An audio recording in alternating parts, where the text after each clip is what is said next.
والصلاة والسلام على مظهر لطفه سید الانبیاء والمرسلین اما بعد فاعوذ باللہ السمیع العلیم من الشیطان الرجیم بسم اللہ الرحمن الرحیم لقد ارسلنا رسلنا بالبینات وانزلنا معهم الکتاب والمیزان لیقوم الناس بالقسط وانزلنا الحدید فیہ بأس شدید ومنافع للناس وليعلم الله من ينصره ورسوله بالغیب ان الله قوی عزیز صدق اللہ مولانا العظیم وصلوا علی الحبیب اللہم صل علی سیدنا ومولانا محمد وآلہ وصحبہ.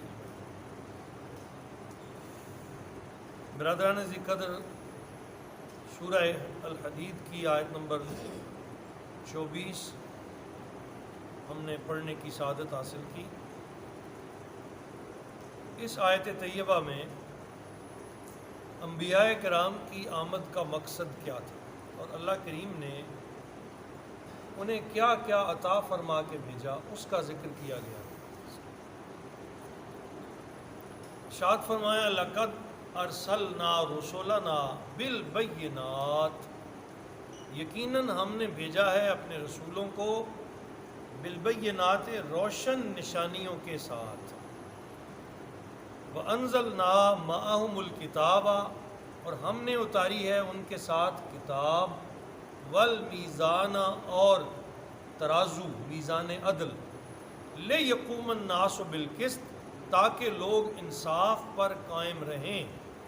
وَأَنزَلْنَا الْحَدِيدَ، اور ہم نے پیدا کیا ہے لوہے کو، فیہ بأس شدید، جس میں بڑی قوت اور سختی بھی ہے، ومنافع للناس، اور طرح طرح کے فائدے ہیں لوگوں کے لیے.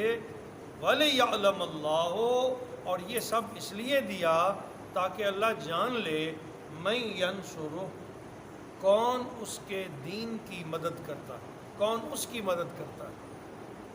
وَرُسُلَهُ، اور اس کے رسولوں کی مدد کرتا ہے، بالغیب، بن دیکھے.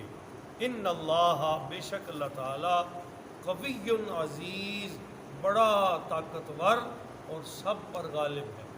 یہ اس آیت طیبہ کا ترجمہ ہے.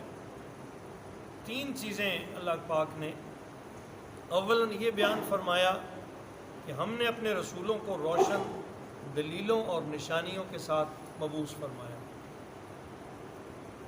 جو نشانیاں اللہ کے رسول لے کر آئے ان کو عام زبان میں معجزات کہتے ہیں. وہ معجزات اس لیے تھے تاکہ ان نشانیوں کو دیکھ کر لوگ اسے اللہ کا رسول مانیں، اس کی بات کو سچ جانیں اور اس کے پیچھے چل کے اس کی پیروی کریں.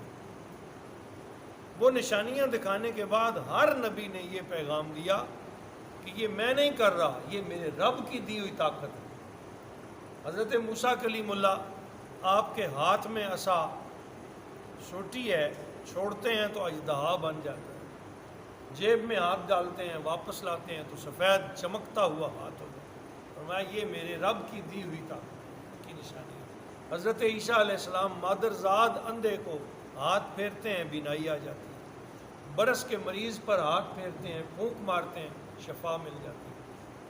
قبر پہ پرانی سے پرانی قبر پہ کھڑے ہو کے قم باذن اللہ، اللہ کے اجازت سے کھڑا ہو کہتے ہیں تو کھڑا ہو.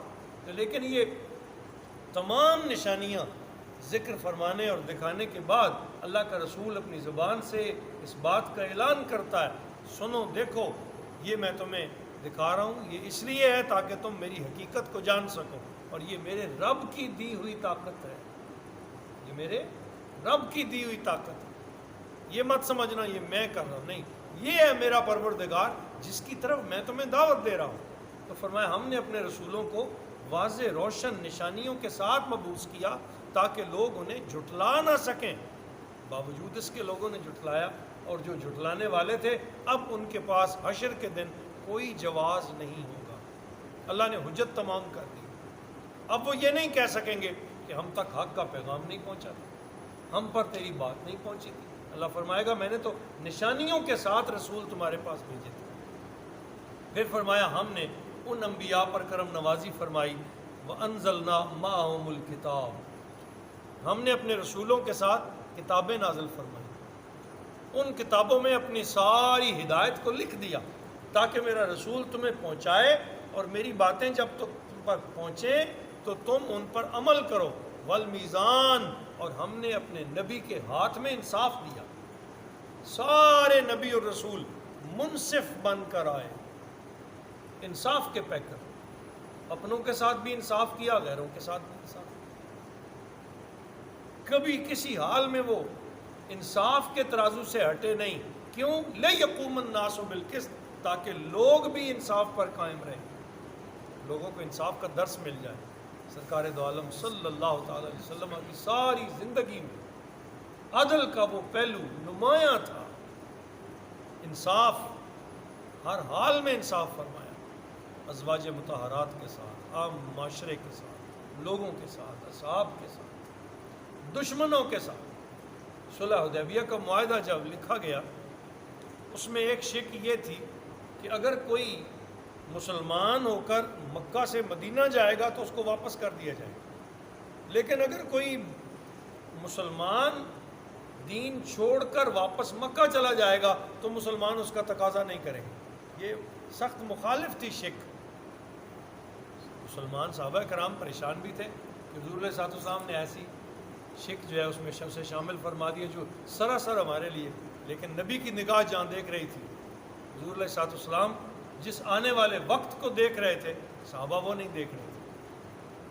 حضور نے فرمایا اس میں برکت اور خیر ہے، اور عملی طور پر ایسا کیا کہ 3 صحابہ کرام اسلام قبول کر کے اس دور میں مکہ چھوڑ کر مدینہ پہنچے، نبی رحمت صلی اللہ علیہ وسلم نے عین معاہدے کے مطابق ان کو واپس کر دیا، فرمایا تمہیں واپس جانا کیونکہ ہم معاہدہ کر چکے۔ تو مشرکین اور کافروں کے ساتھ بھی جو معاہدے کیے سرکار نے اسے پورا کیا۔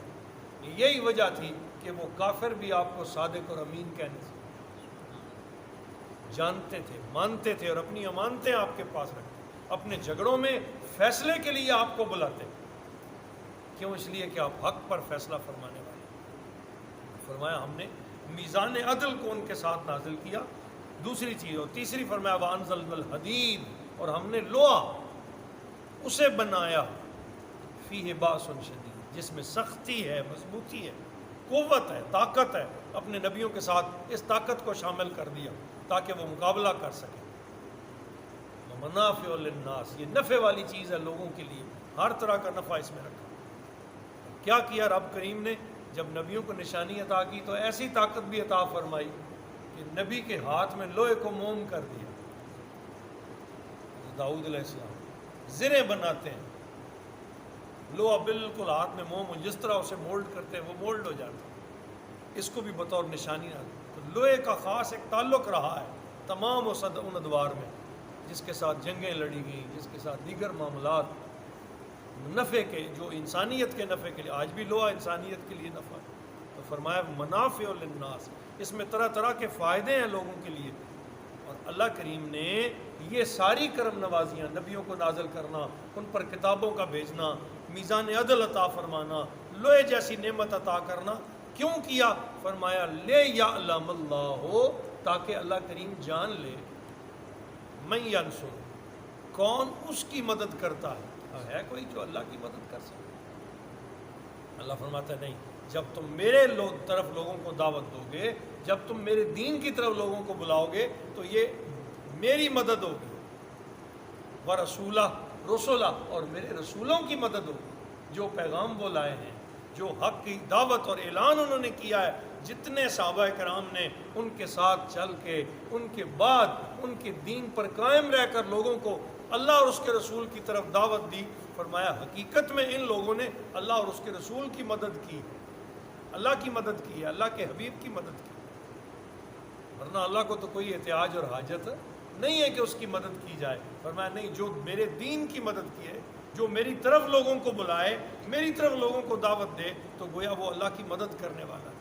کہا ہم یہ چاہتے ہیں تاکہ ہم ان انعامات کے بعد دیکھیں کہ یہ ساری فیسلٹیاں استعمال کر کے کون ہے جو اللہ کی مدد کرتا ہے اور اللہ کے حبیب کی بالغیب، جب کہ اس نے دیکھا نہیں ہے، اللہ تعالیٰ کو آنکھوں سے دیکھا نہیں ہے، لیکن پھر بھی اللہ کے لیے چلتا ہے، ان اللہ قوی عزیز، یقیناً اللہ تعالیٰ بڑا زور والا، طاقت والا اور بڑی غالب ذات ہے جو تمام عالمین پر غلبہ رکھنے والی۔ وما علینا الا البلاغ۔